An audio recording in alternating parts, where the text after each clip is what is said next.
Kita sampai ke pelayanan firman yang pada malam hari ini akan dilayangkan oleh Ibu Pendeta Christian Muriati dengan tema Jangan Lupa Bahagia. Bacaan dari Filipi 4 ayat yang keempat. Kepada Ibu Pendeta Christian Muriati, dipersilahkan. Matur nuwun Ibu Tin Pastini. Ya, selamat malam Bapak Ibu semua. Saya akan menyapa satu persatu, sangat rindu sekali, sudah lama sekali ya kita tidak berjumpa. Biasanya seringkali kita bersekutu di panti asuhan Reksa Putra bagian putra. Sudah lama sekali saya juga nggak bisa sowan ke rumah Bapak Ibu semua karena masih pandemi begitu ya. Ada beberapa jemaat yang memang tidak menghendaki untuk dikunjungi ketika saya telepon begitu, tidak dulu Bu, nanti video call saja begitu. Ya, puji Tuhan saat ini sudah ada media yang bisa untuk menjembatani kita untuk bersama berjumpa. Dan saat ini saya akan menyapa urut dari atas, dari atas di partisipan gitu ya. Yang pertama adalah untuk Pak Joko Pamungkas yang selalu setia menyediakan diri melayani.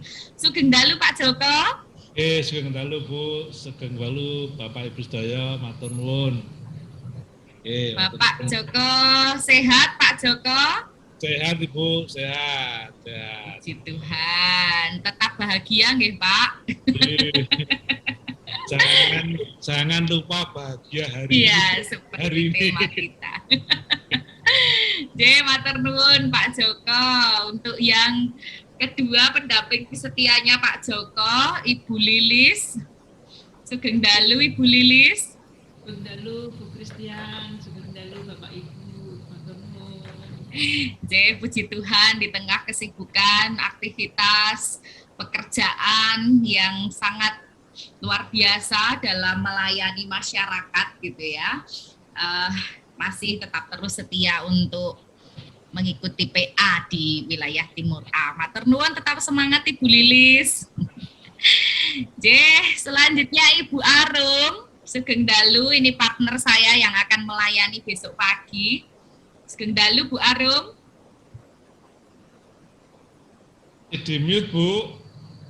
Suaranya belum keluar. Masih mute. Nah. Halo Bu Christian, Bapak Ibu sedaya, sugeng dalu. Gimana Bu? Iya, besok pagi kita bersama.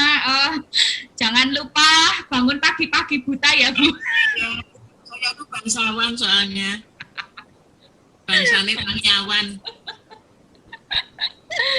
Sehat-sehat untuk Ibu Arum beserta keluarga. Ya, matur nuwun. Ibu Nina Yusnari, sugeng dalu Bu Nina. Sugeng dalu Ibu Pendeta Christian, matur sembah nuwun. Sugeng dalu Bapak Joko, Ibu Lilis, sugeng dalu Bu Desi, tuwin Bapak Ibu sedaya. Matur Kados pundi pawartosipun Bu Nina? Nggih, sae matur sembah nuwun. Puji Tuhan. Sehat-sehat untuk Ibu Nina beserta keluarga, nggih. Nggih. Ya, yang selanjutnya ini eyang kita yang sangat ceria, selalu bahagia kalau PA selalu menyapa kita, yaitu Ibu Suyut. Sugeng dalu Ibu. Tasih di mute Ibu Suyut, cobi dipencet rumien mic-ipun. Tolong putunipun Bu. Hari mohon. Dalu Bu Christian Muriati. Sugeng dalu. Pak Ibu sedaya, Gusti berkati. Puji Tuhan, sekalipun sampun sepuh menika tapi daya ingatnya masih sangat luar biasa ini Bu Suyut, dan sehat sekali berkat Tuhan yang luar biasa. Bu Christian. Nggih, matur nuwun Ibu Suyut. Ibu Desi, sugeng dalu Bu Desi. Ye, sugeng dalu Bu Kristian, sugeng dalu Bapak Ibu. Sehat-sehat untuk Ibu. Ini ibunya ikut PA wilayah Timur A, anaknya dan teman-teman anaknya ini juga nge-zoom di rumahnya Ibu Desi untuk acara gereja, Zoom gereja begitu ya. Jadi tetap semangat Ibu Desi.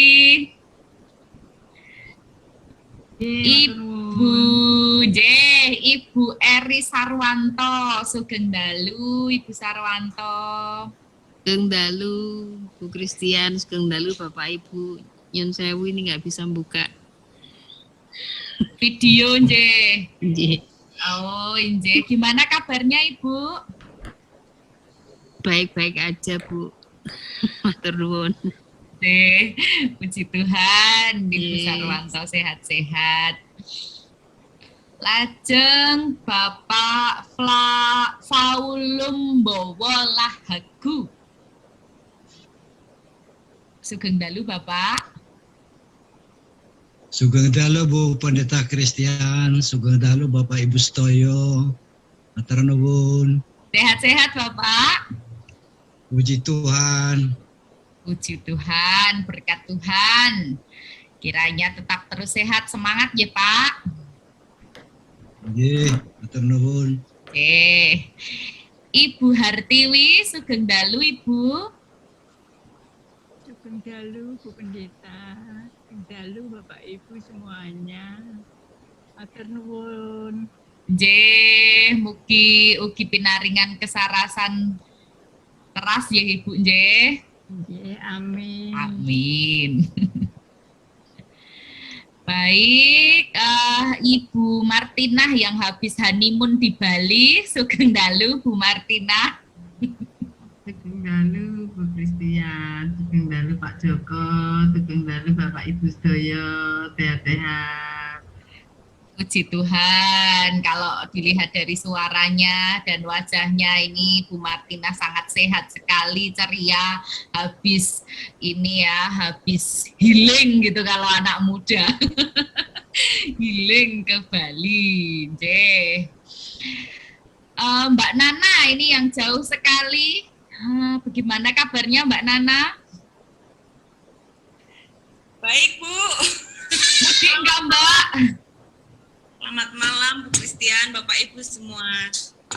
Maaf ini Selamat tadi diteriakin lapar Mami, jadi ngambil piring dulu. Saya juga lapar Mami, nggak ada yang ngambilin piring Mami. Ya ini anak-anak bersyukur ya kalau ada, wah ini ada anak yang masih senantiasa membutuhkan orang tua, itu orang tua juga senang, berarti masih bisa beraktivitas dengan baik. Sehat-sehat untuk Mbak Nana dan sekeluarga. Nggih, matur nuwun. Nggih. Sugeng dalu Ibu Nina. Tadi sudah saya sapa dengan ceria, pakai baju merah. Lalu Pak Nugroho yang bertugas doa malam hari ini, sugeng dalu Pak Nu. Nggih, sugeng dalu Ibu Pendeta Kristian Muryati, sugeng dalu Bapak Ibu sedaya, Gusti berkahi matur nuwun tos saged panggihan malih wonten acara menika. Nggih, puji Gusti berkahi, Pak amin. Nu. Pak Nur Cahyo dan Ibu Ririn sugeng dalu. Mas Kristian wonten dalem mboten niki?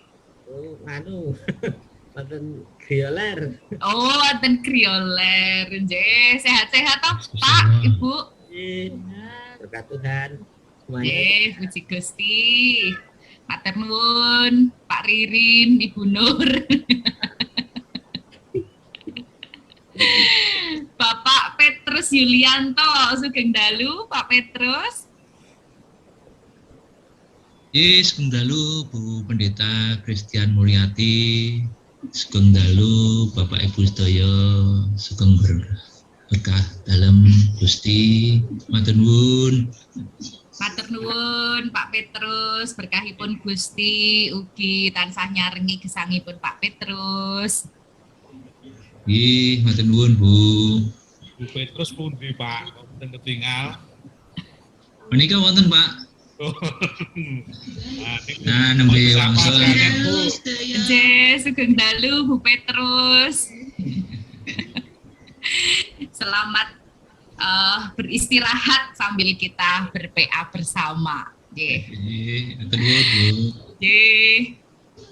Bapak Prabowo Margateki, Pak Jo. Pak Jo. Nggih. Dalu Bapak. Sugeng dalu Bu Pendeta Kristian, Bapak Ibu Wiltima, sugeng dalu. Sampun ngopi dereng Bapak? Waduh, sudah dilarisi Pak Joko saya Bu, jadi ngopinya sregep ini. Atur nuwun Pak Joko. Puji Tuhan, laris manis ya Pak Jo. Amin. Amin. Sugeng dalu Pak Pranowo. Tasih mute, J. Sugeng dalu Bu Kristian. Sugeng dalu saya Bapak Ibu. Boten kalian Ibu, Pak. Anu, Dinar, anesipun. Oh, J. Nggih. Salam kagem Ibu nggih, Bapak. J. Sugeng dalu Ibu Rulin. Bagaimana kabarnya Bu? Sudah lama kita tidak berjumpa. Sugeng dalu Bu Pendeta, sugeng dalu Bapak Ibu. Matur nuwun. Ibu di Jogja atau di Jawa Timur ini? Jogja, Bu. Sehat-sehat ya Bu Rulin. Sehat Bu Pendeta. Matur nuwun. Selanjutnya Ibu Sri Murdiati. Sugeng dalu Ibu. Sugeng dalu Ibu Pendeta Kristian Muryati, Bapak Ibu Wilayah Timur A+. Matur nuwun. Sehat-sehat nggih Ibu. Puji Tuhan pangestunipun. Amin. Puji Gusti. Yang selanjutnya Ibu Sri Pujiastuti. Sugeng dalu Ibu Puji Wilayah Selatan. Ibu Pendeta Kristian Muryati, dalu Bapak Ibu sedaya. Atur nuwun Ibu Puji. Salam kagem sedaya brayat. Lajengipun Bapak Suryadiman. Sugeng dalu Pak Suryadiman. Yes, sugeng dalu. Wah ini putune nangis. Aduh, Kaila nopo? Kaila. Tuh. Yes, salam TTSH semua. Tua tapi sehat dan happy. Saya belum tua Pak, saya nggak disalami. Untuk yang tua. Menjelang tua. Amin. Itu adalah doa karena bisa sampai usia tua itu adalah berkat loh ya. Matur nuwun Pak Suryadiman. Ibu Tin yang meng-MC pada malam hari ini. Sugeng dalu Bu Tin. Sugeng dalu Bu Kristian, sugeng dalu Bapak Ibu sedaya wilayah Timur A+. Gusti berkahi. Amin. Mantap. Pak Wibowo Hadi kalian Ibu sugeng dalu. Sugeng dalu Bu Kristian, sugeng dalu Bapak Ibu sedaya. Nuwun sewu, tidak dengan Ibu lagi nge-save. Ayo nopo nge-save. Nopo niku? Momong. Masak. Chef, waduh, enak sekali nih baunya. Matur nuwun Pak Wibowo. Pak Bandi sugeng dalu Pak Bandi. Sugeng dalu Bu Pendeta Christian Muryati, sugeng dalu Bapak Ibu sedaya. Kita bersuka cita, Tuhan memberkati. Amin. Matur nuwun Pak Bandi. Amin. Pak Setiadi Widyo Susanto, sugeng dalu Bapak. Mas Tiadi, halo. Belum keluar suaranya Pak Oh Setiadi. iya, ini Pak Setiadi dan Pak Yudi, ini mic-nya belum connect dengan audionya belum connect, jadi kemungkinan juga tidak bisa untuk merespon, tetapi tetap kami sapa Pak Setiadi dan Pak Yudi. Sugeng dalu, kita akan bersama ber-PA pada malam hari ini. Baik, apakah ada yang terlewat Bapak Ibu yang belum saya sapa? Ya, sudah komplit Bu. Puji Tuhan. Terima kasih untuk semangatnya wilayah Timur A yang senantiasa setia untuk bersekutu, senantiasa setia untuk mempelajari firman Tuhan, supaya hidup kita semakin hari semakin berkenan di hadapan Tuhan. Ya, malam hari ini kita akan belajar firman Tuhan dengan tema jangan lupa bahagia. Saya share. Ya, jangan lupa bahagia. Ini kata-kata yang seringkali jadi salam, yang seringkali disampaikan oleh anak-anak muda, mungkin juga Bapak Ibu yang pernah mendengar salam ini, jangan lupa bahagia ya, begitu ya.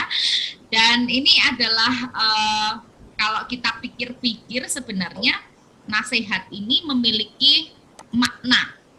Kalau kita melihat yang pertama, bahwa ketika pertama kali mungkin kita baru mendengar jangan lupa bahagia, pasti di benak kita, oh ternyata manusia itu bisa juga ya lupa bahagia gitu ya.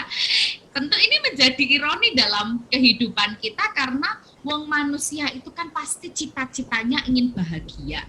Tapi kok bisa ya manusia lupa untuk bahagia? Nah, lalu yang kedua adalah bahagia itu perlu. Maka ya jangan lupa gitu ya, jangan sampai kita melupakan tentang kebahagiaan. Dan yang ketiga, salam ini atau tema ini jangan lupa bahagia itu juga sebuah doa untuk mengajak kita tetap terus berbahagia. Bahagialah hari ini. Nah, Bapak Ibu dan Saudara, terkait dengan bahagia, apa sih sebenarnya yang bisa membuat hidup manusia itu berbahagia? Tentu ada banyak hal gitu ya dalam hidup yang membuat kita bisa bahagia. Tetapi kenapa kok manusia bisa lupa untuk bahagia? Apa alasannya? Ada banyak sekali juga penyebabnya manusia bisa tidak berbahagia, atau bahkan kalau kita melihat di media sosial ada orang yang aduh aku udah lupa nih caranya bahagia itu kayak apa, rasanya bahagia itu kayak gimana gitu ya.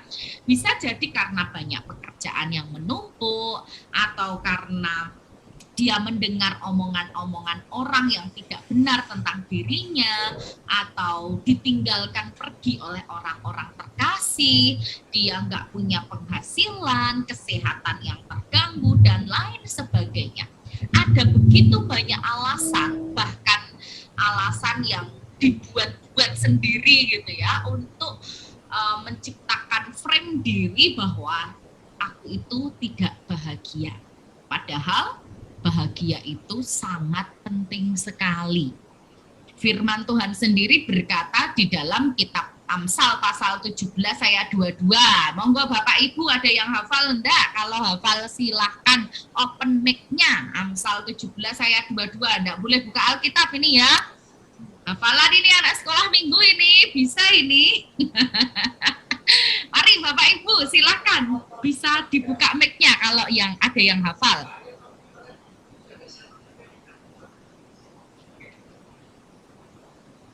Mboten wonten iki. Gembira adalah obat ya? Yes, betul. Dilanjutkan, Bu.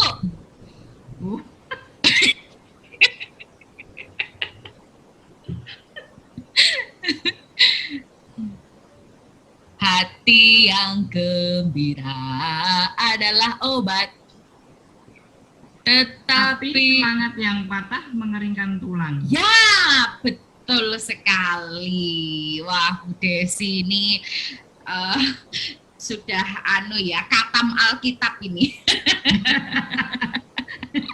Termasuk Hati. ayat emas ini. Iya, betul sekali. Ini termasuk ayat emas yang sering digemari dari sejak sekolah minggu. Hati yang gembira adalah obat yang manjur, tetapi semangat yang patah mengeringkan tulang.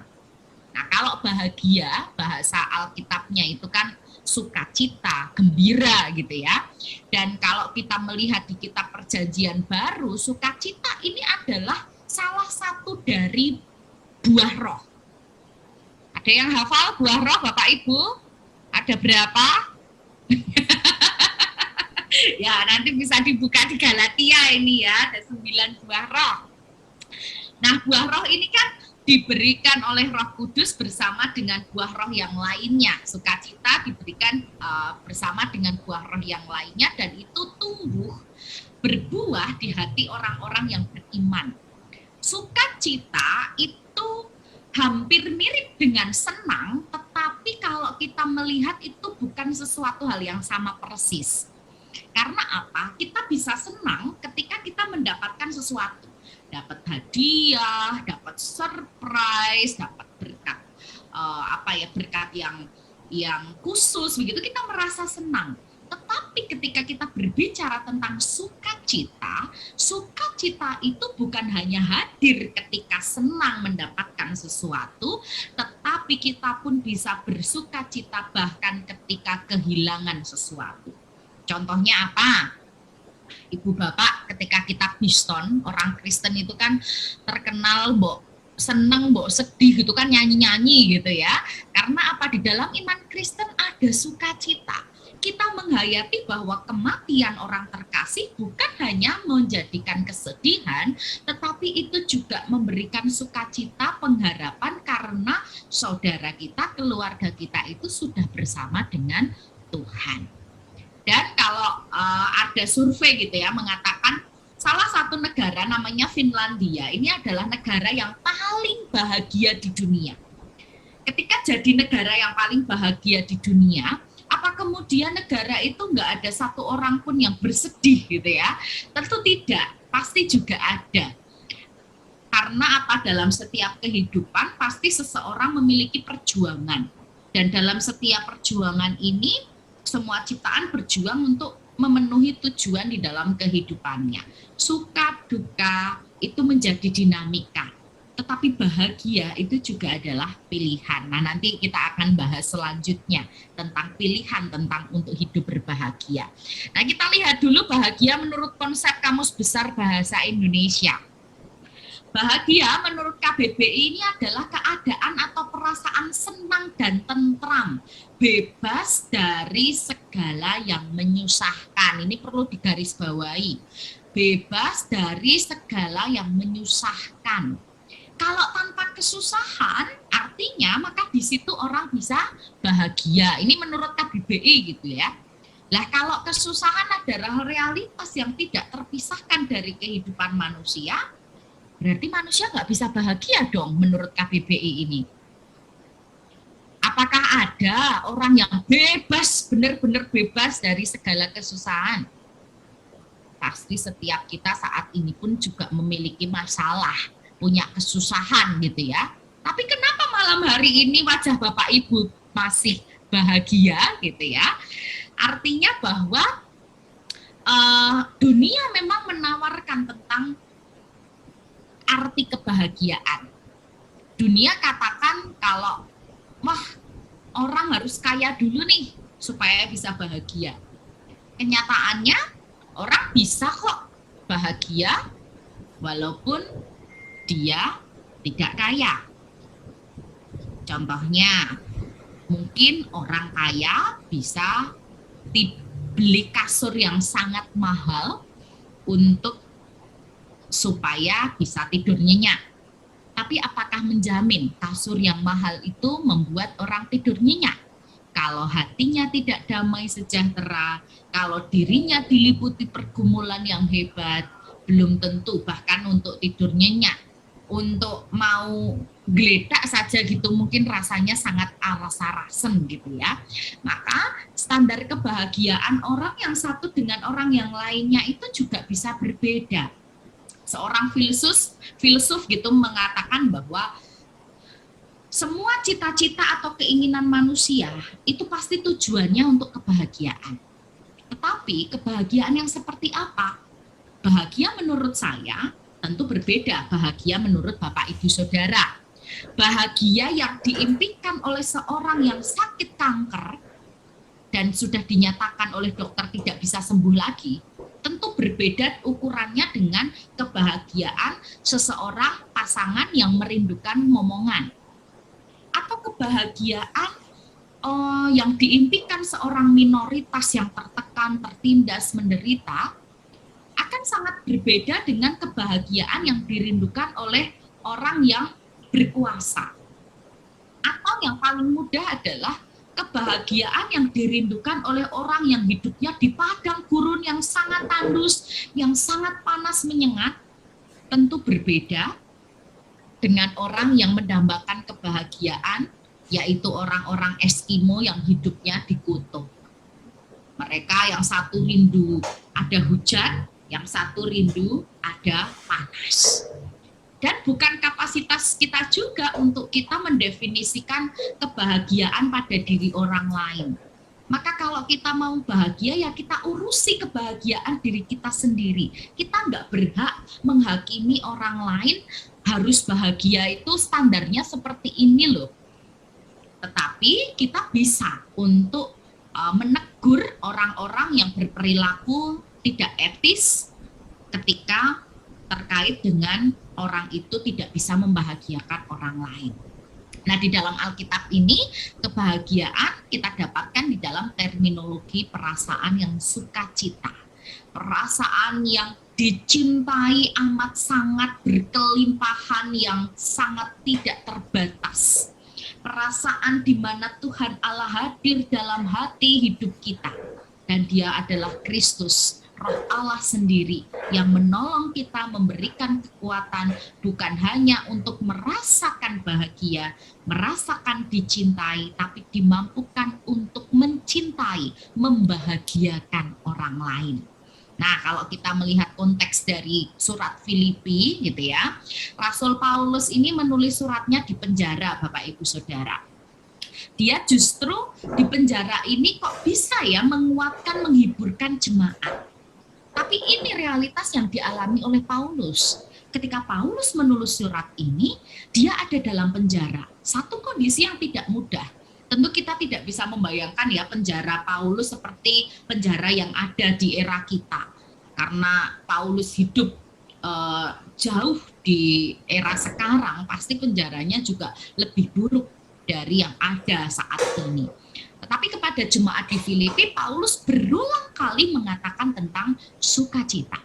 Dan sukacita itu hendak Paulus bagikan. Bukan hanya untuk dirinya sendiri yang merasakan, tetapi juga dibagikan pada banyak orang. Jika kita diperhadapkan pada penderitaan, apa yang bisa kita lakukan? Boro-boro kok kita mau memikirkan orang lain supaya bahagia gitu ya. Kita pikirin diri sendiri saja sulit gitu. Tetapi Paulus bukan orang yang demikian. Mestinya Paulus yang dalam penjara ini adalah orang yang perlu dinasehati, dia orang yang perlu dihibur. Tetapi dia justru menjadi orang yang menghiburkan. Kekuatan dari mana sehingga dia bisa demikian? Tentu saja dia bisa berbahagia, bersukacita, walaupun di penjara, bahkan bisa menyemangati jemaat di Filipi untuk bersukacita. Itu adalah kuasa dari Tuhan yang sudah menyentuh hatinya, menguatkan dia, seberat apapun perjalanannya, Tuhan mencintai dia.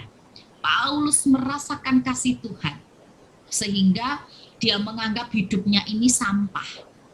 Maka kalau dia hidup, ya itu adalah untuk Tuhan, dan kalau ia mati, ya itu adalah keberuntungan begitu ya. Nah, apa kunci Paulus ini ya kuncinya cuma satu, mengandalkan kekuatan Tuhan dan bukan kekuatan diri sendiri. Dunia yang penuh dengan penderitaan ini gitu ya Bapak Ibu, seharusnya kan kita nggak kaget dengan kondisi dunia yang penuh penderitaan. Dunia sudah jatuh dalam dosa, manusianya juga jatuh dalam dosa gitu ya. Sehingga ketika ada tawaran untuk berbahagia, pasti tidak ada tawaran dari dunia yang bisa membahagiakan. Wong dunia itu sudah jatuh dalam dosa. Kebahagiaan apa sih yang didapat dari dosa? Dan kalau ada tawaran bersukacitalah, berarti tawaran yang hanya menjanjikan adalah dari Tuhan. Walaupun konsekuensinya harus hidup dalam penderitaan seperti Paulus, bahkan Yesus sendiri pun mengalami. Nah, Paulus jelas mengatakan dalam Filipi 4 ayat 13 gitu ya. Segala perkara dapat kutanggung di dalam Dia yang memberi kekuatan kepadaku. Artinya baik itu dia kenyang, dia lapar, dia dalam keadaan berkelimpahan maupun kekurangan, itu diamini oleh Paulus bahwa segala sesuatu itu dapat ditanggung di dalam Dia. Dia itu Tuhan yang sudah memberikan kekuatan kepadanya.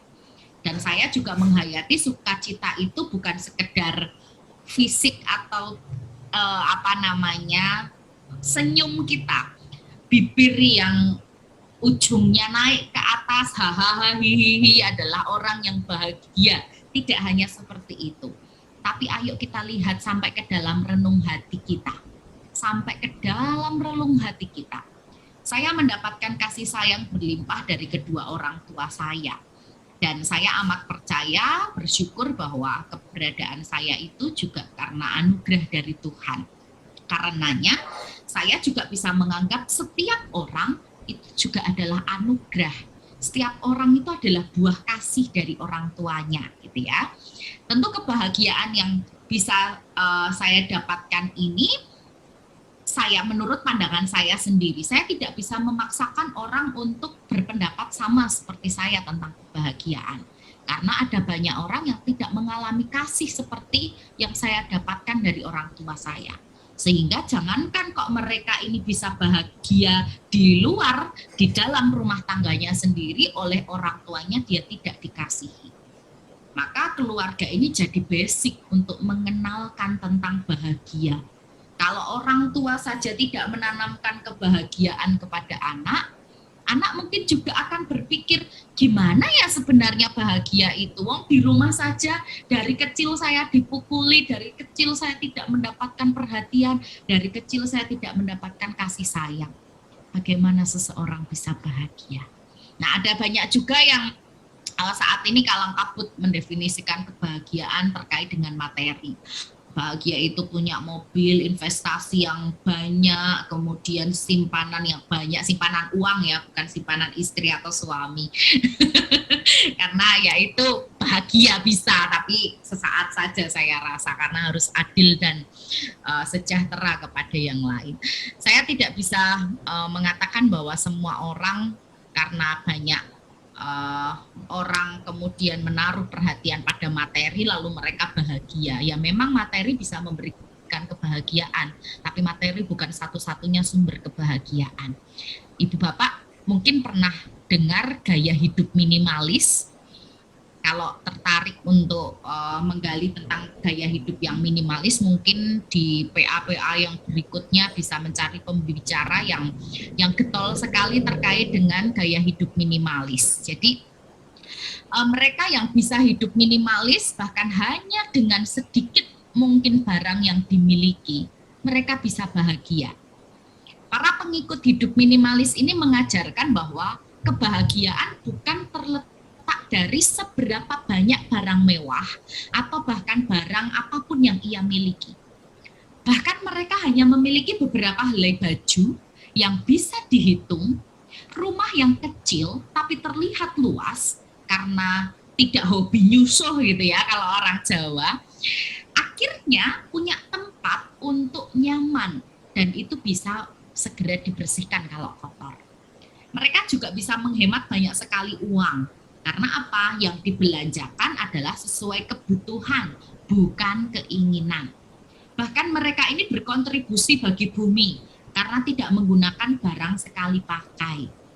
Bukan berarti para penganut gaya hidup minimalis ini harus hidup miskin gitu ya, tidak. Tapi hidup sesuai kebutuhan.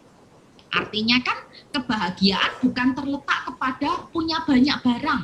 Justru para orang dengan gaya hidup minimalis inilah saya melihat di YouTube, mereka bisa mengatakan saya lebih bahagia saat ini karena saya tidak perlu memikirkan barang-barang apa yang harus saya punya, saya tidak perlu memikirkan tren model baju apa, saya tidak perlu memikirkan cara membersihkan barang-barang yang besar, saya bisa lebih menikmati hidup dan saya bisa bahagia. Jadi orang bahagia belum tentu terletak pada kekayaan atau materi yang dimiliki. Yang minimalis pun mereka juga bisa untuk bahagia. Apalagi kalau kita membandingkan seberapa banyak sih yang kita punya dengan yang punya orang lain. Wah, ini kan jadi standar kebahagiaan global orang-orang yang sebenarnya tidak bisa bersyukur. Oh, itu sesuatu yang sangat meresahkan sekali gitu ya ketika kita mulai membanding-bandingkan seorang satu dengan yang lain. Apalagi kalau di kalangan anak muda, Bapak Ibu perlu tahu ada istilah yang namanya insecure. Ada yang tahu insecure? Pernah dengar pasti ya, insecure eyang-eyang untuk cucu-cucunya. Ini dari apa yang saya pahami, inti dari kata insecure ini adalah perasaan terancam. Mereka merasa tersaingi, tersingkir oleh sesuatu yang dimiliki oleh orang lain atau yang dipersepsikan lebih baik daripada apa yang ada dalam diri sendiri. Contohnya, ini yang biasa terjadi di remaja ya Bapak Ibu Saudara. Ada remaja yang merasa tersaingi karena kulitnya tidak seputih dan semulus teman-temannya. Ini kemudian bukan hanya menjadikan dia insecure karena dirinya sendiri, tapi bisa berpotensi untuk dibully oleh teman-temannya karena dia berbeda. Jadi standar kecantikan orang di kalangan remaja itu kulitnya putih begitu ya, kulitnya mulus, nggak ada apa jenenge sekrupe gitu ya, sikile ra sekrupen ya, itu kalau remaja ada yang begitu. Anak-anak ini kalau tidak mendapatkan cinta kasih dan dukungan dari keluarga, mereka bisa merasakan insecure atau merasa diri terancam. Ini kalau remaja. Nah, kalau untuk pemuda biasanya usia 30-an, 40-an, mereka merasa insecure, terancam karena belum menikah. Sementara kawan-kawannya sudah menjadi bapak, sudah menjadi ibu. Nah, mereka merasa terancam, apalagi ketika Lebaran kemarin, wah kapan nikah gitu kan ya, itu semakin membuat orang menjadi terancam, rendah diri, kemudian mereka bisa berputus asa, dan itu sebenarnya dilakukan oleh masyarakat. Seberapa sih di antara kita yang seringkali bertanya, kapan nikah? Aduh, kapan punya anak gitu ya. Kalau udah nikah, nanti pertanyaannya nggak selesai-selesai, kapan punya anak? Kalau sudah punya anak satu, nah ini saya ini, kapan punya adik gitu. Untung saya tidak mudah insecure gitu ya.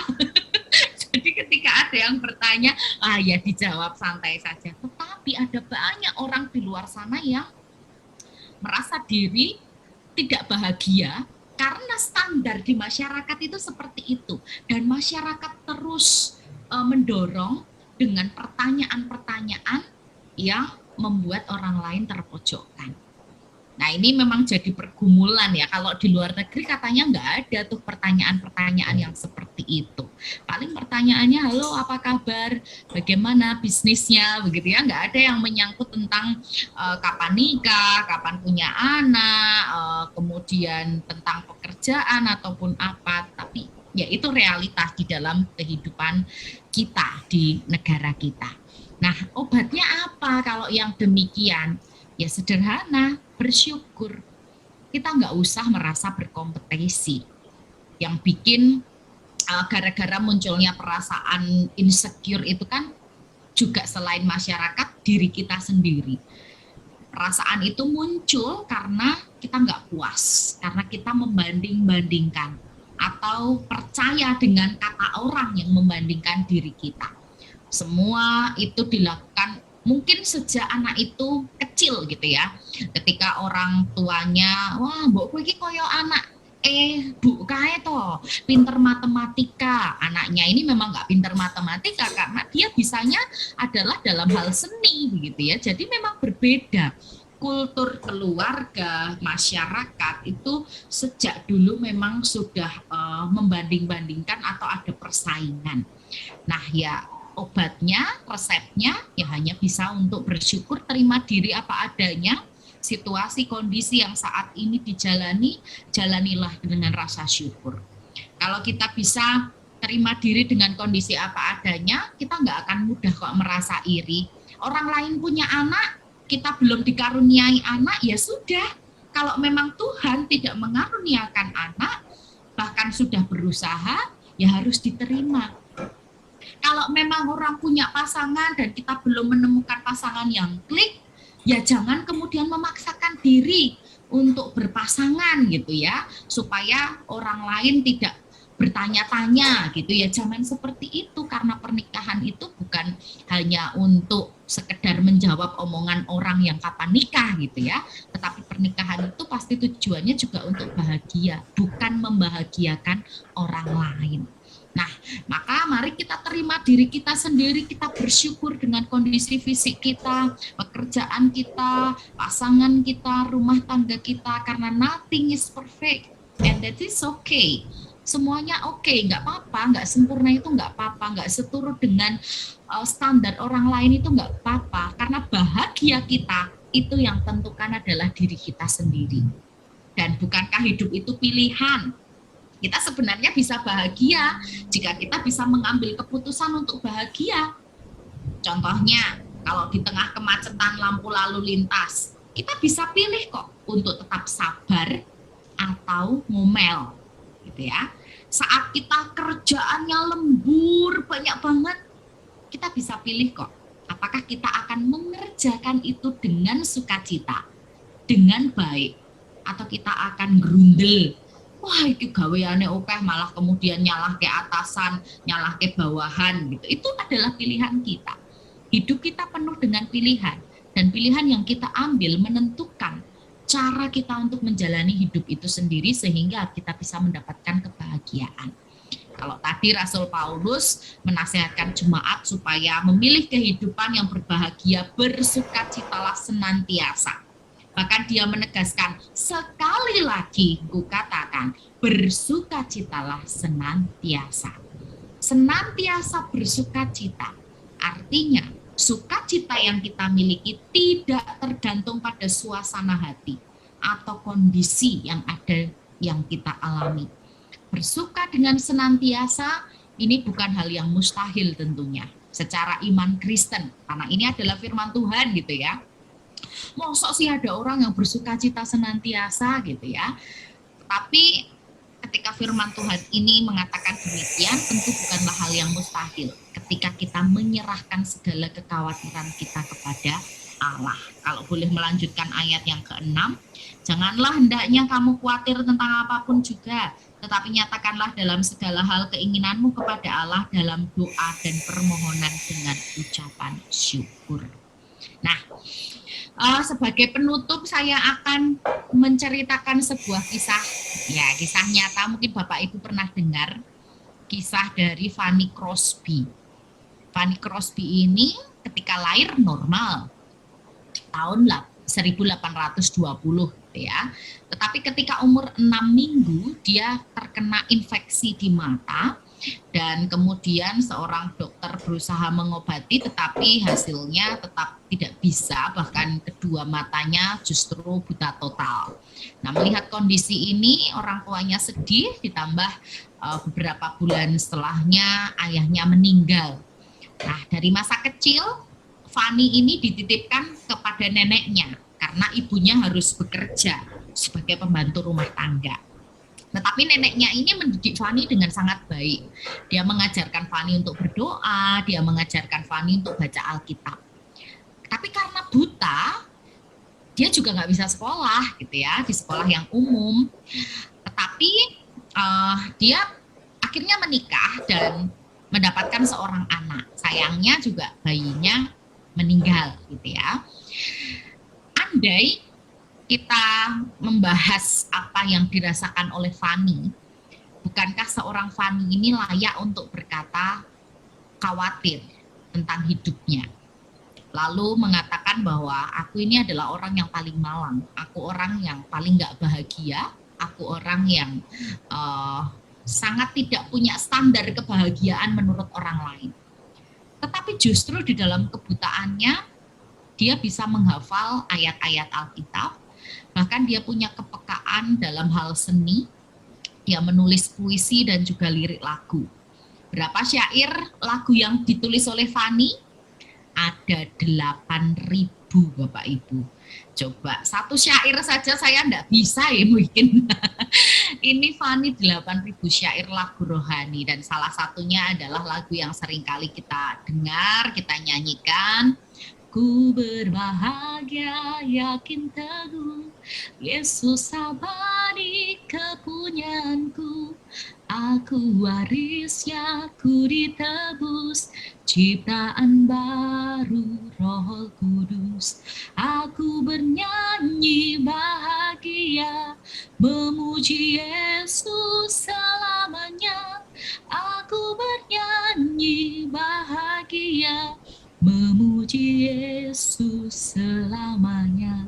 Seorang Fani yang menurut ukuran dunia dia buta, nggak, anaknya mati, bapaknya mati, kemudian dia hidup dengan nenek dan ibunya, tetapi dia bahagia, bahkan menciptakan lagu bahagia yang membuat orang pun juga bersemangat untuk bahagia di tengah pergumulannya. Dia bisa menjalani semua itu bersama dengan Tuhan. Dia bisa memang menderita, diizinkan untuk menderita. Boleh saja dia menderita, mengalami buta, kedukaan, penderitaan. Tetapi tidak ada yang bisa memisahkan dia dengan Tuhan. Dan itu adalah yang menjadi sumber kebahagiaannya. Maka ketika dia berdamai dengan hidupnya, Tuhan pakai dia untuk kemuliaan nama Tuhan. Kita dikuatkan untuk bisa semakin berbahagia juga melalui lagu yang diciptakan. Lalu, apa standar hidup kita? Apakah kita akan menggantungkan standar hidup kita seperti standar hidupnya orang lain? Kalau demikian kita nggak akan bisa bahagia. Ciptakanlah standar kehidupan kita sendiri, yang bahagia menurut saya adalah yang demikian, dan yang paling mendasar yang membuat kita bahagia adalah ketika kita bersama dengan Tuhan. Kalau kita bersama dengan Tuhan, sebenarnya kita tidak perlu untuk khawatir.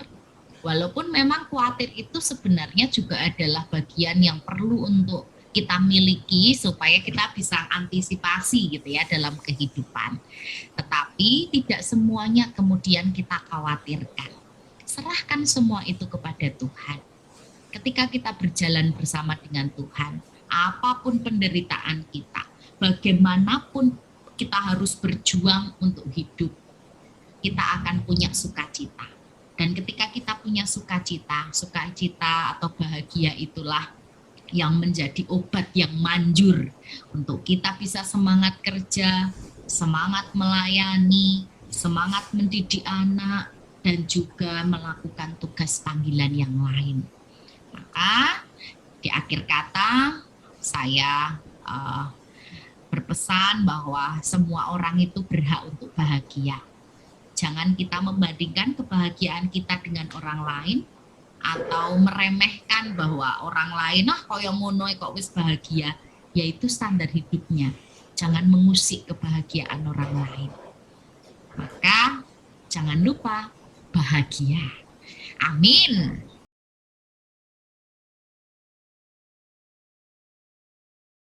Bapak Ibu, kita masuk ke tata urutan kesaksian, diskusi, dan tanya jawab. Monggo Bapak Ibu yang akan kesaksian ataupun akan bertanya, dipersilahkan.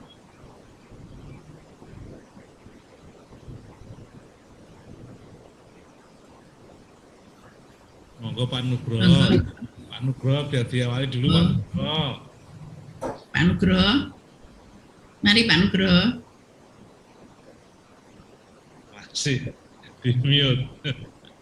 Saya tidak. Oh, Bu Martina Kornus. Bu Martina, monggo. Saya tidak punya ide untuk diskusi kali ini, tapi paling ya berbagi saja. Ya, maaf sebentar. Ini sih kalau saya cuma mau menyampaikan saja. Oh ya Bu Martina dulu, Saya monggo. dulu ya Pak Nugroho. Nanti habis Bu Martina, Pak Nugroho. Mungkin yang saya rasakan ini ya Bu Christian dan Bapak Ibu, saya itu mengajar sangat lama, 36 tahun. Saya pensiun setahun yang lalu. Itu pertama, meskipun sebelumnya saya sudah menerima kalau pensiun tentu tidak sibuk, karena memang waktu masih tugas, saya banyak sekali diberi tugas oleh kantor, bahkan mungkin kalau mengerjakan sampai pagi itu sudah biasa, dan saya selalu seperti yang Bu Christian sampaikan, bahwa semua dilakukan dengan penuh sukacita, tidak akan merasa capek, betul itu. Terus setelah pensiun tentu saja, ini mau gimana ya? Kadang saya sedih waktu itu, tapi saya terus begini, berusaha untuk membahagiakan diri saya sendiri. Yang penting tidak melanggar aturan Tuhan yang sudah diberikan. Yang kedua, tidak merugikan orang lain. Yang ketiga, tidak mengeluarkan uang banyak. Itu yang selalu saya lakukan. Jadi apapun, contoh misalnya di rumah saya sibukkan yang dulu tidak pernah masak. Kalau pagi ke susu itu tidak pernah masak. Sekarang berusaha untuk menikmati pekerjaan rumah tangga, untuk melayani misalnya cucu-cucu yang di rumah, lalu mengembangkan hobi saya. Seperti Pak Nur itu sekarang tanamannya juga banyak sama seperti saya. Meskipun tanaman di tempat saya tidak semahal yang punya Putin. Kalau Putin kan tanamannya bagus-bagus. Yang penting satu, saya tidak repot dengan hobi saya. Yang kedua, saya tetap senang dengan melakukannya, tidak merasa capek, sukacita. Ya kadang terbersit, aduh, biar kayak ngono ketemu ini orang banyak sekarang enggak. Tapi saya selalu hilangkan rasa itu dengan mengalihkan dengan biar saya bahagia seperti apa. Yang ya tiga itu yang penting, satu tidak melanggar aturan dari Tuhan, yang kedua tidak merugikan orang lain, yang ketiga tidak mengeluarkan uang banyak dengan hobi yang saya punya itu. Saya kira itu sampai sekarang saya biasa aja. Bahkan teman saya ada yang pensiun tuh sampai nggak bisa tidur 1 bulan, ada loh. Terus nandulo wet Bu, nanti bisa tidur, saya gitu. Ternyata betul ya. Jadi saya yang paling penting itu saya berdoa, bersyukur bahwa saya sudah pensiun, diberi sehat, masih bisa melayani, masih bisa mendampingi cucu, masih bisa masak, masih bisa kemana-mana sendiri. Itu saya syukuri. Jadi itu saya sangat bahagia Bu Christian dengan keadaan saya sekarang ini. Begitu Ibu Bapak, matur nuwun. Matur nuwun Bu Martina, ini kesaksian yang luar biasa karena Bu Martina ini bisa menerima kondisinya gitu ya. Banyak orang yang ketika sudah pensiun akhirnya jadi power syndrome gitu ya. Wah, karena sudah tidak ada jabatan, yang tidak punya kekuasaan, dan akhirnya menjadi stres akan hal itu karena sudah pensiun. Tetapi ya ini kuncinya, kalau bukan hanya untuk orang yang pensiun atau akan pensiun begitu ya, tapi bagi kita semua ketika kita mau berbahagia, ya kita lihat kondisi diri kita. Terimalah apa yang ada, apa yang terjadi dalam hidup kita, dan nikmatilah kehidupan ini dengan segala intrik yang akan terjadi di kehidupan kita. Terima kasih Bu Martina yang menginspirasi kita semua. Kalau saya masih lama sekali, masih 30 tahun lagi ya. Tetapi saya juga menerima bahwa yaitu proses saat ini saya jalani sedemikian rupa supaya juga saya berbahagia. Monggo selanjutnya Pak Nugroho yang tadi akan berbagi, silahkan. Monggo Pak Nugroho. Sebetulnya saya tadi tidak punya ide untuk berbagi, tapi karena Pak Joko, ya saya mau berbagi, tapi nanti Pak Joko juga berbagi, jadi biar ramai juga. Oke, senang sekali saya mengikuti uraian paparan dari Bu Pendeta Christian ini, meskipun tadi sebenarnya tidak bisa konsentrasi, ada satu hal yang saya tidak bisa konsentrasi tadi, tapi saya menangkap ya di akhir-akhir. Jadi ini yang dibicarakan adalah soal bahagia. Orang memang memahami bahagia satu orang dengan satu orang dan yang lainnya berbeda-beda. Nah, sekedar berbagi saja maksudnya. Ya, kalau kita mengalami kesusahan atau kesulitan, biasanya orang merasakan itu dinilai sebagai suatu keadaan yang tidak membahagiakan. Tapi ternyata dalam hidup, yang saya alami ya, ketika mengalami kesulitan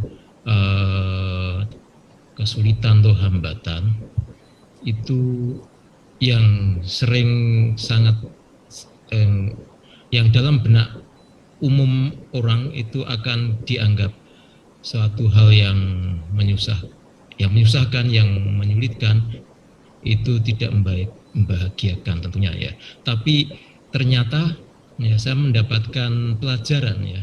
Pada saat-saat mengalami suatu kesulitan, kadang-kadang saya bertanya, apa toh Tuhan mau inginkan dari saya? Tuhan mau memberi pelajaran apa? Harus mengalami seperti ini, atau Tuhan mau saya pakai untuk apa? Mau melakukan apa? Ya ini contoh kecil ya yang dari hal yang sudah. Suatu saat saya mau pulang dari ketika belanja kertas dari Miruta Kampus di Barat Bundaran.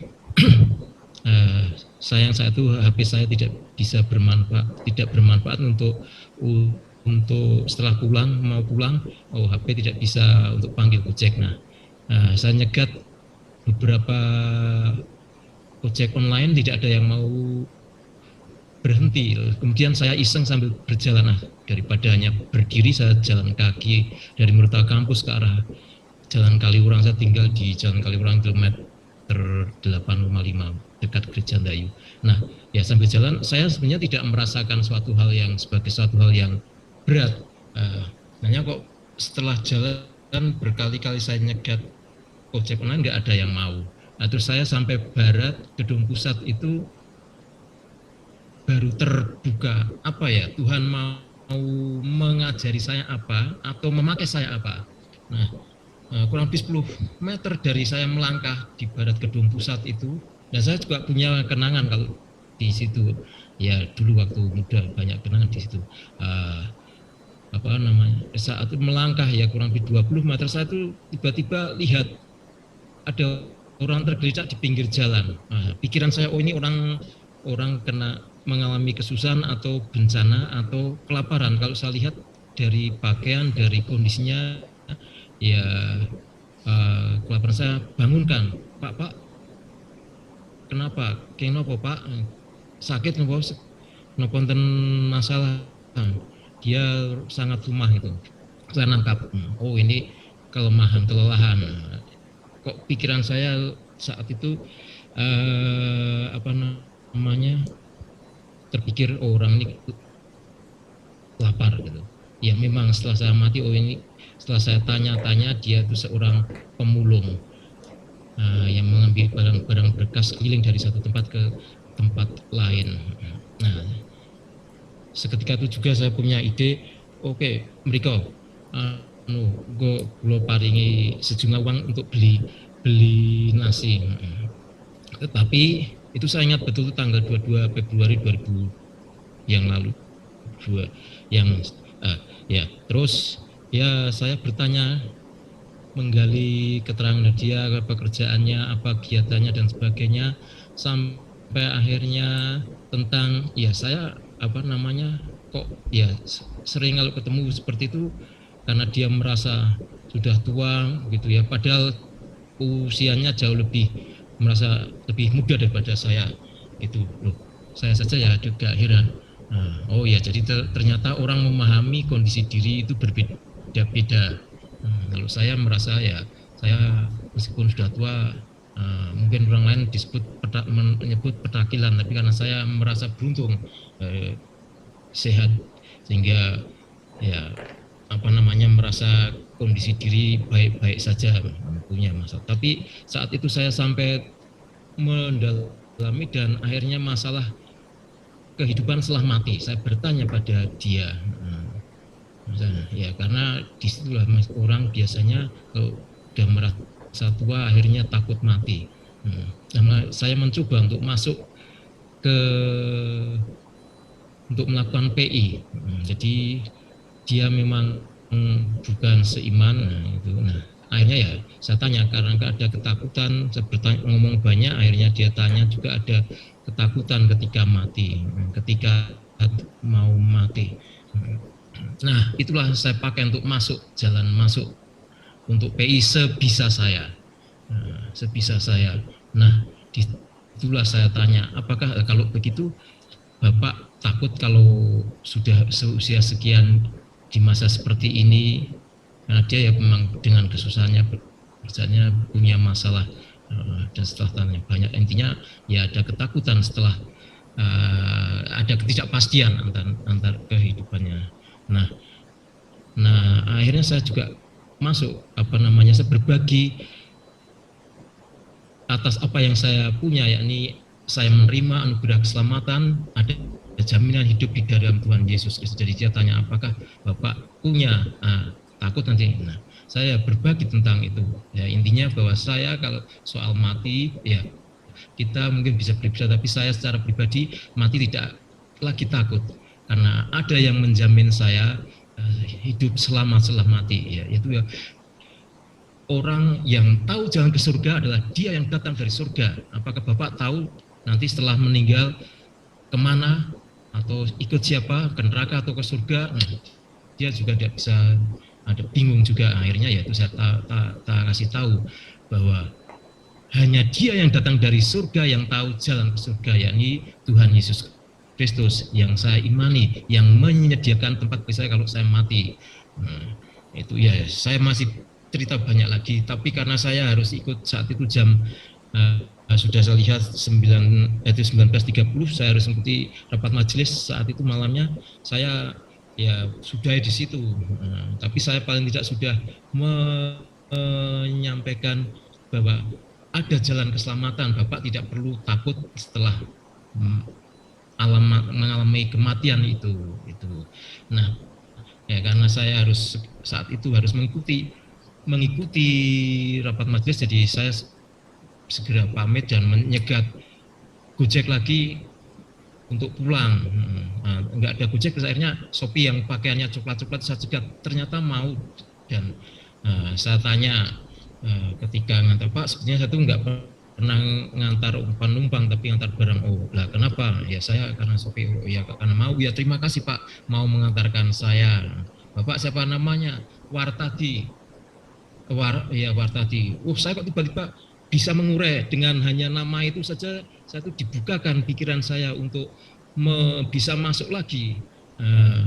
Dari nama dia saya uraikan dari Wartadi, saya biasa dipanggil Pak Warto. Oh ya, Bapak pernah bertanya kenapa diberi nama Wartadi? Saya itu ya menjurus arahnya pokoknya untuk menyampaikan kabar kesukaan. Nah, saya urai Wartadi itu dari, kalau setahu saya Bapak orang tua Bapak Warto itu memberi nama Wartadi ada maksudnya. Ya, bisa diurai karena nama bisa diurai Warto Kang Adi. Jadi bisa jadi kelahiran Bapak itu adalah kabar sukacita bagi kedua orang tua atau keluarga, atau ketika Bapak lahir itu orang tua Bapak itu mendapatkan sukacita kabar ya. Bisa jadi berupa kabar ya semula tidak tahu kehidupan menjadi takut karena hidup seperti banyak orang setelah mati tidak tahu, dia mendapat kabar sukacita. Saya juga tidak tahu latar belakang dia, tapi saya masuk melalui nama dia itu Warto Adi, saya uraikan Warto Adi ya. Salah satunya ya bisa jadi orang tua Bapak Ibu itu Bapak Ibu atau orang tua Bapak saat itu mendapatkan kabar baik, keselamatan gitu, intinya ke situ. Jadi saya pakai PI juga. Jadi begitu Pak Bu Christian, ketika mengalami sesuatu yang dirasa tidak enak itu saya nggak pernah protes pada Tuhan. Mengalami kesusahan atau apa dulu sampai pernah patah kaki pun, itu pelajaran apa yang Tuhan mau kasih pada saya, atau saya harus berbuat apa gitu selama ini, yang jadi saya tidak merasakan bahwa kesulitan pun ya itu salah satu cara Tuhan mendidik, memakai peristiwa-peristiwa itu untuk menjadikan kita paham atau menjadikan aras level keimanan kita itu meningkat, menggembleng kita. Saya terima kasih itu saja ya. Terima kasih Bu Christian. Tadi tidak punya ide tapi ya karena dipaksa Pak Joko, biar nanti Pak Joko juga berbagi hal ya. Terima kasih. Ya, makasih Pak Nuh yang sudah membagikan bahwa penderitaan itu kalau yang saya tangkap ya bisa jadi itu adalah bagian dari kita untuk bisa berefleksi, untuk bisa evaluasi diri, karena penderitaan itu bisa jadi juga akibat karena kelalaian kita gitu ya. Tetapi yang kedua seperti yang dikatakan oleh Pak Nuh adalah kalau memang kita diizinkan Tuhan untuk mengalami sebuah penderitaan, ya mari kita cari tahu apa maksud Tuhan untuk kita bisa melalui penderitaan itu. Apakah kita akan jadi berkat buat sesama, ataukah kita akan dimurnikan imannya dengan penderitaan itu. Kalau dengan penderitaan kita bisa melaluinya dengan ketulusan, ucapan syukur, menerima penderitaan itu sebagai bagian yang harus dijalani, ya seperti Pak Nuh yang justru bisa dipakai Tuhan untuk bersaksi kepada sesama. Matur nuwun Pak Nuh. Ya, sesuai permintaan Pak Nuh, dipersilahkan untuk Pak Joko memberikan kesaksian. Silakan. Saya mencoba share gambar ini Bu. Sudah bisa Bu? Ini saya dapat meme ini kan lucu. Kebahagiaan itu sederhana. HP-nya palsu tapi senyumnya asli Bu. Nah, tolong kami diajari untuk bagaimana bahwa kebahagiaan itu sederhana nih, bagaimana Bu, supaya seperti anak-anak ini, seperti kita anak kecil itu ya kalau kita biasa selfie dan sebagainya, ini ternyata selfie-nya itu pakai sandal itu, tapi mereka bahagia juga kira-kira begitu.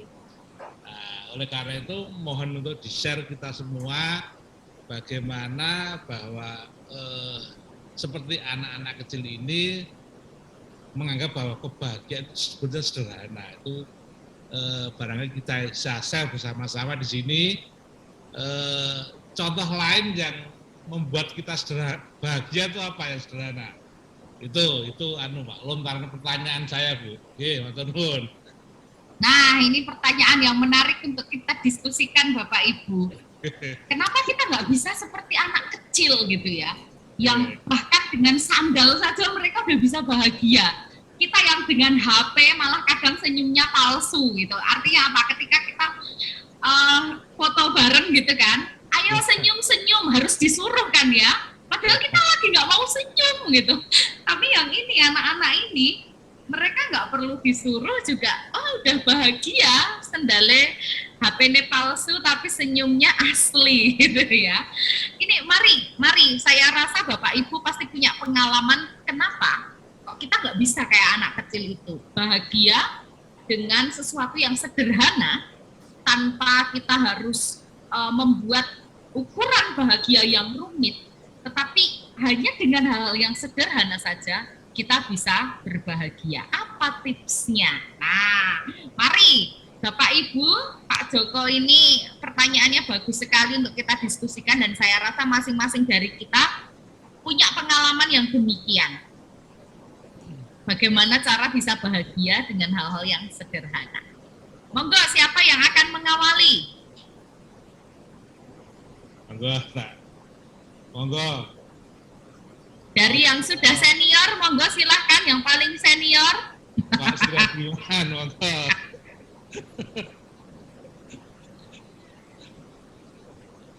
Oh, Pak Suryadiman sudah open mic. Silahkan Pak Sur. Pak Suryadiman.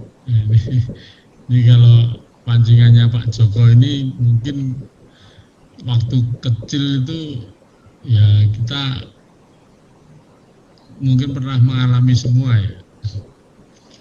Banyak hal sebenarnya itu seperti itu waktu kecil, karena mainan kita itu dulu tidak mainan beli tapi mainan membuat, seperti pakai debok itu dibuat klotok gitu ya, dikeluai, tapi bahagia sekali itu dulu buat ya. Terus mainan pakai kulit jeruk gulung itu untuk topi-topian itu seperti tentara Romawi itu ya. Anggar, cari dulu di gereja ada pohon cemara kanan kiri, cemara yang panjang itu kita motong untuk anggar-anggar ya. Itu kita juga mainnya dulu buat ya. Ya. Dan pada waktu menjadi anak-anak itu kita dulu sangat bahagia sekali. Misalnya renang di Langensari, tapi yang pertama yang kan pernah diuruk terus untuk bangunan sekarang dikembalikan lagi. Dulu itu waktu anak-anak juga renang di Ngejrik itu selatan Pembuangan itu ya, Jeru itu. Ya walaupun dulu kita belum pakai celana dalam pada waktu itu ya, tapi senang sekali nyegur. Ya. Dan bahkan yang ini yang agak gandul gerobak itu ya, gerobaknya dulu gerobak bukan truk atau pickup ya, angkutan tahun 60-an, 59, 58, 60-an itu dari mau ke pasar Lebayan bawa telo gitu ya, kita gandul gerobak tapi sambil ngambil telo itu ya, kemudian telo dibakar ya ini termasuk itu bahagia itu. Termasuk nyolong tebu nggak Pak?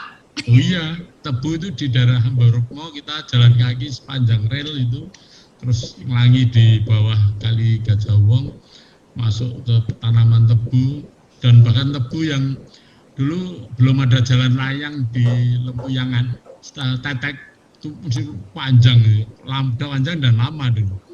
Nah itu truk-truk tebu itu kita sambil cari layangan putus ya kita duduti tebu ini ya. Jadi memang itu menjadi apa ya?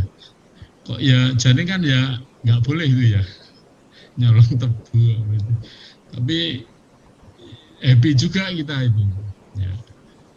Masak-masakan tidur di luar malam itu terus beli gudeg ya, pakai kloso terus ya itu banyak hal yang ini anunya Pak, pancingannya Pak Joko ya, barangkali itu menumbuhkan kreativitas yang kita ke arah menjadi tua ini mungkin termasuk itu ya basicnya.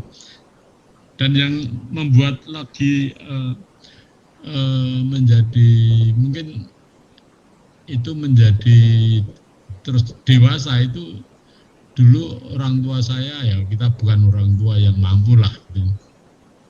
Tapi memberi pelajaran begini, karo gawean nopo wae aja rumangsa kepeksa karo aja rumangsa rekoso. Nah ini membuat walaupun tidak tertulis. Jadi tidak tertulis tapi kita mengadopsi apa yang dicontohkan, diteladani orang tua itu.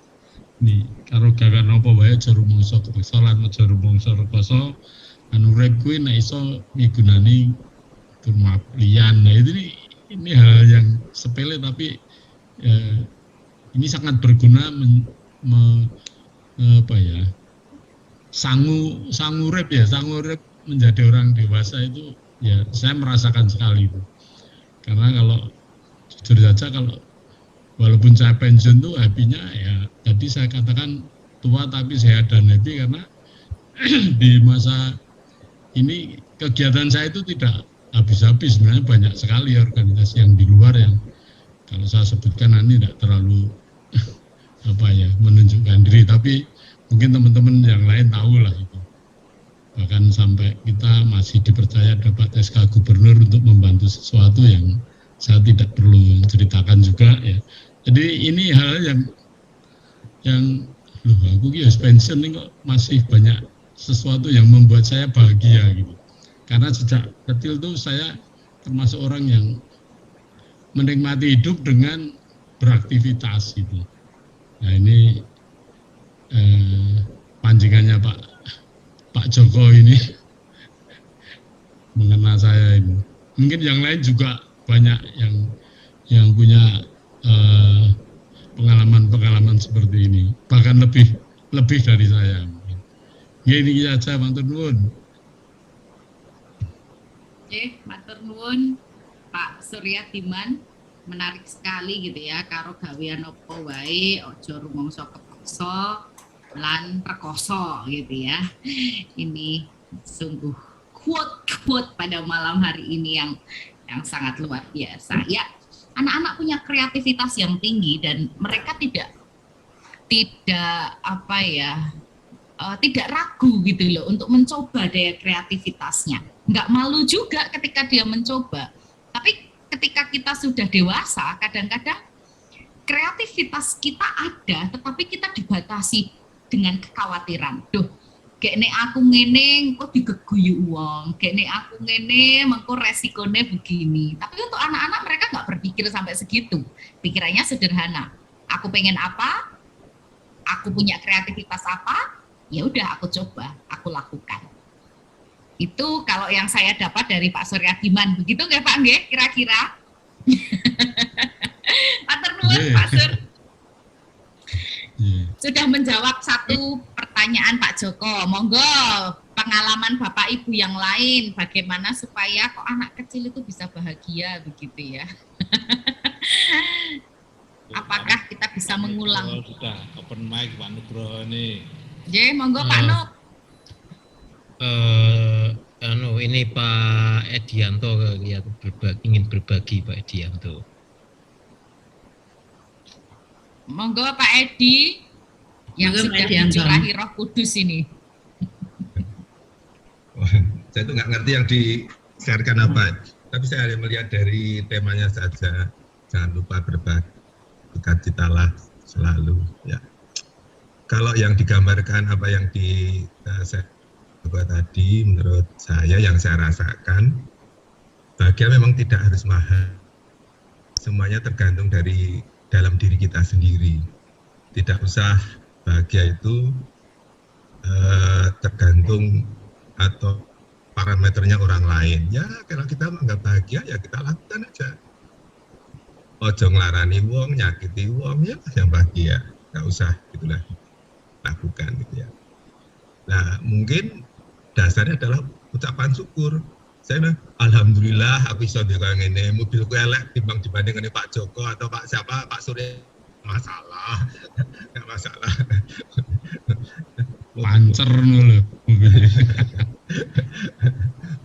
Lah mobil saya itu keluar kalau ada layatan, ada mantenan, tonggo melu, layaknya sudah aja. Kalau dengan keluarga itu mah jarang ya, parkir kangelan, mobil tua ya aja. Nah, gitu aja. Pak Duni seneng boncengan nih.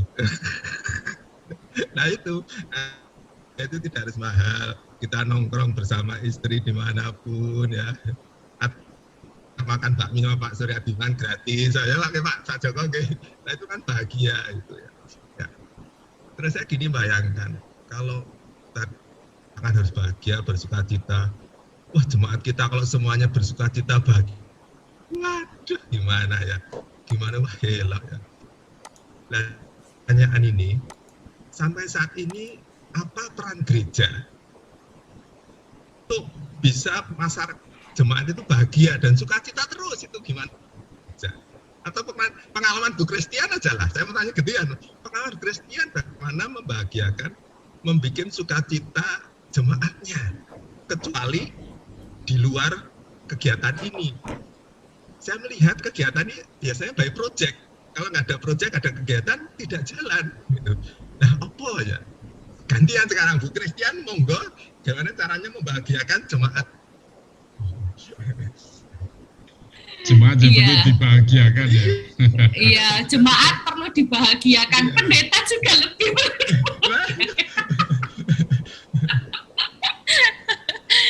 ya, artinya kita sebenarnya sebagai manusia itu perlu untuk saling gitu ya, saling membahagiakan seorang dengan yang lain. Kalau kita rindu membahagiakan orang lain, ya kita melihat diri kita sendiri. Saya melihat apa yang ada dalam diri saya bisa memberikan apa sih kepada orang yang dirinya tidak bahagia begitu ya. Karena masing-masing orang tidak bahagianya itu juga beda-beda.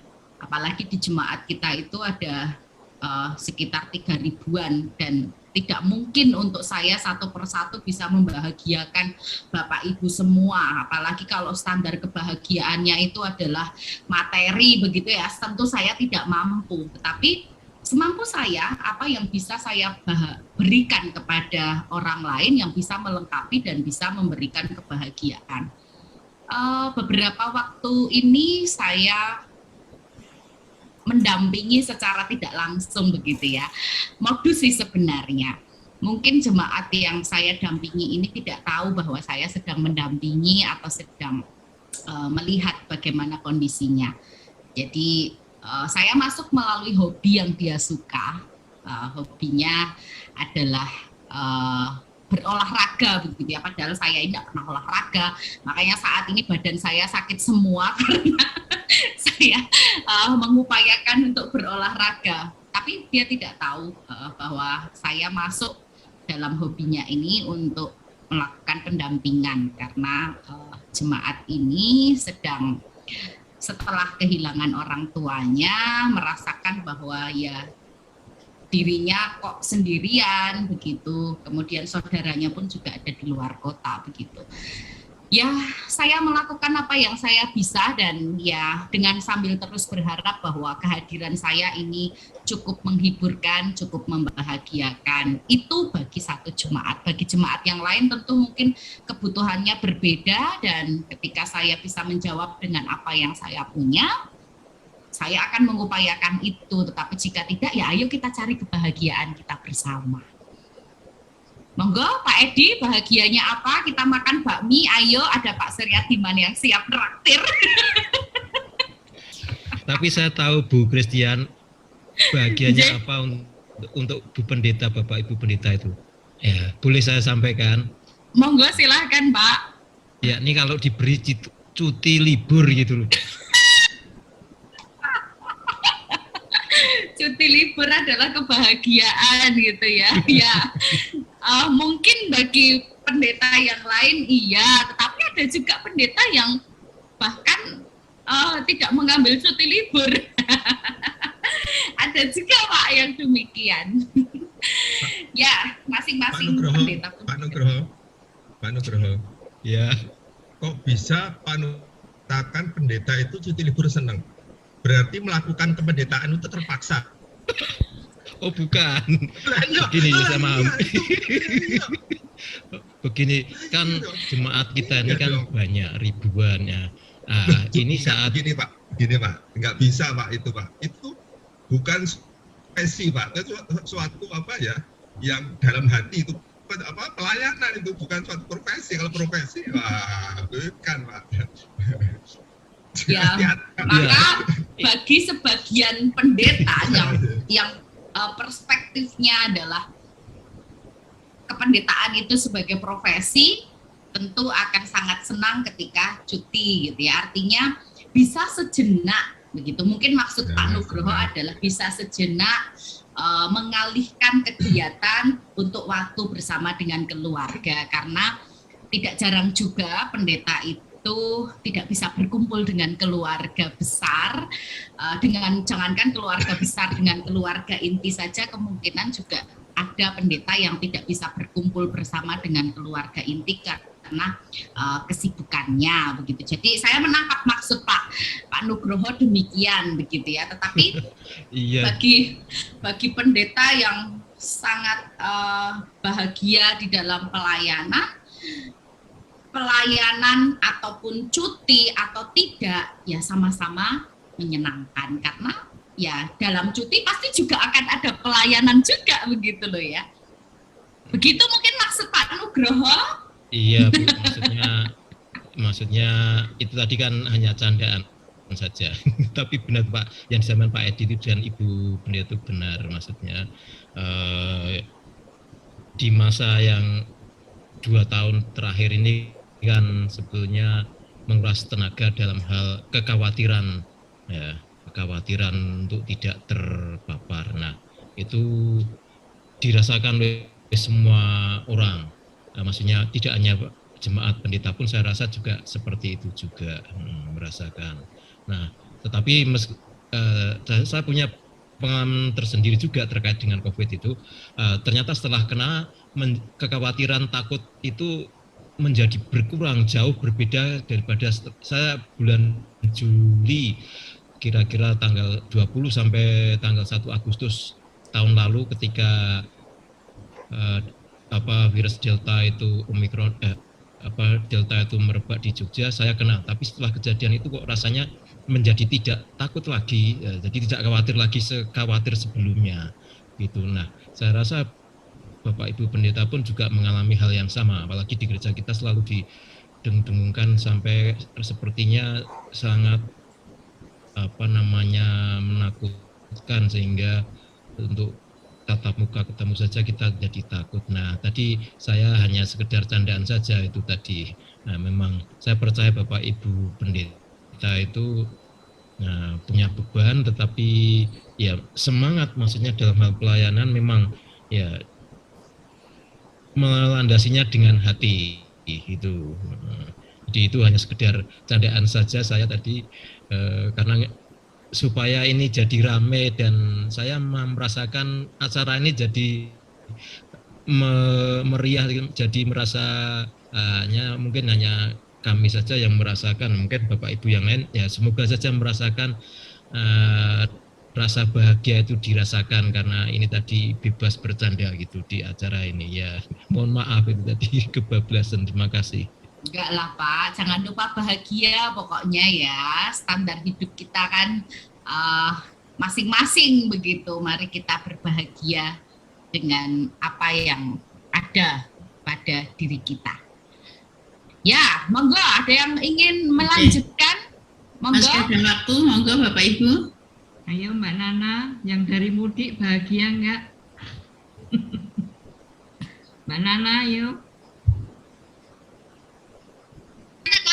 Yo, Bapak Ibu.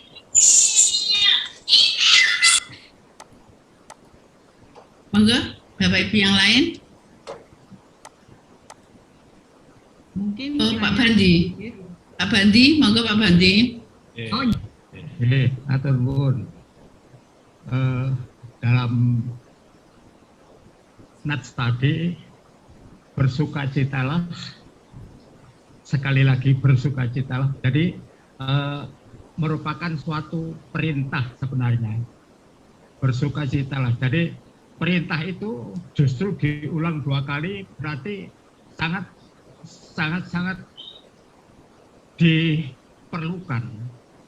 Sehingga Rasul Paulus kita tahu bahwa kehidupannya dalam penjara pun dia merasakan ada suatu kekuatan. Jadi karena ada sukacita itu merupakan suatu kekuatan, apalagi dikatakan kekuatan itu dari Tuhan, bersukacitalah di dalam Tuhan. Jadi kekuatan yang dari dalam dirinya itu bukan karena kekuatan yang dibuat-buat, artinya karena dorongan-dorongan pribadinya, tapi kekuatan yang dari Tuhan murni. Jadi ada kuasa yang membuat dia itu tidak perlu khawatir, tidak perlu kecewa, walaupun dalam kehidupannya yang senantiasa tidak mulus, ada tekanan dan ada tantangan, tapi karena ada kekuatan yang dari dalam, yaitu dari dalam Tuhan itu, sehingga merasa supaya orang lain juga seperti yang dialaminya. 2 kali dikatakan berarti itu penekanan yang benar-benar harus dilakukan oleh orang yang diberikan nasihat oleh Rasul. Oleh sebab itu bagi kita tadi banyak hal, contoh-contoh yang kita alami itu seakan-akan itu bukan karena kita orang yang berhasil, bukan karena kita orang yang ternama, tapi karena ada kekuatan yang dari dalam diri kita, yaitu Tuhan. Jadi mari kita tetap bersandar pada Tuhan, karena Tuhanlah yang memberi kekuatan, yang membuat kita senantiasa bersukacita. Karena dikatakan bersukacitalah senantiasa. Jadi walaupun ada keadaan yang tidak menyenangkan, ada tekanan dan sebagainya, tapi senantiasa bersukacita, bahkan diulang 2 kali. Itu kalau kita yakini perintah Rasul Paulus, perintah Paulus itu merupakan perintah yang harus kita lakukan di dalam kita melayani, di dalam kita bermasyarakat, di dalam kita berkeluarga dan sebagainya. Jadi itu menjadikan suatu dorongan bagi kita. Karena 2 kali diperintahkan oleh Paulus adalah penekanan yang benar-benar harus kita lakukan. Terima kasih, Bu. Oke, matur nuwun Pak Bandi. Karena sampai diulang berarti ya memang kebahagiaan itu sebenarnya bisa untuk kita wujudkan. Bersukacitalah senantiasa, tidak tergantung kepada kondisi orang lain, tetapi ya berdamailah dengan diri sendiri, dengan penuh syukur, memandang bahwa Tuhan itu menyertai kehidupan kita, Tuhan memberkati kita, dan itu sudah cukup bagi kita untuk berbahagia. Atur nuwun Pak Bandi, monggo Bu Desi yang tadi akan berbagi, silahkan Ibu Desi. Terima kasih. Sedikit menambah, berbahagia, bersukacita itu dalam hidup kita itu sawang sinawang ya. Sawang sinawang dan hidup hidup sukacita itu bukan ditentukan dengan orang lain.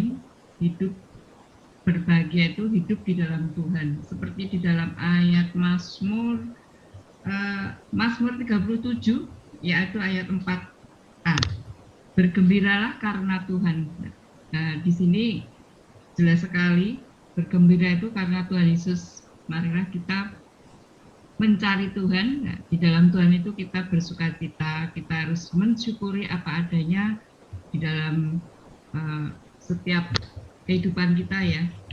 Tetap bersukacita karena itu semua diizinkan Tuhan. Kita harus bersyukur dan ucap syukur. Itu sedikit dari saya.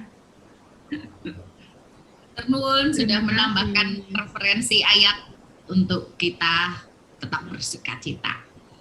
Ayo Mbak Nana yang habis mudik bersukacita. Silahkan Mbak Nana. Ya, maaf tadi anak saya nggak mau kecilkan handphone jadi nggak bisa bicara.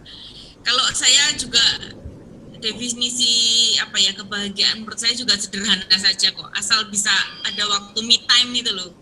Di tengah kesibukan dengan ya profesi dan sebagainya, bisa me time itu sangat bersyukur. Jadi sebenarnya cukup sederhana, setuju dengan yang Pak Joko tadi sudah gambarkan juga. Cuman saya mau bertanya ya Bu Christian, kalau kita sudah menurut kita sudah kebahagiaan dengan ukuran seperti ini, tapi ada orang yang insecure dengan kita, itu bagaimana menanggapinya ya?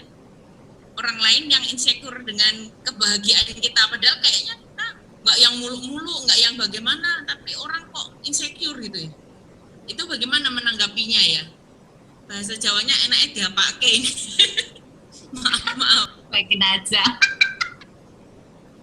Daripada kita jadi nggak bahagia ya.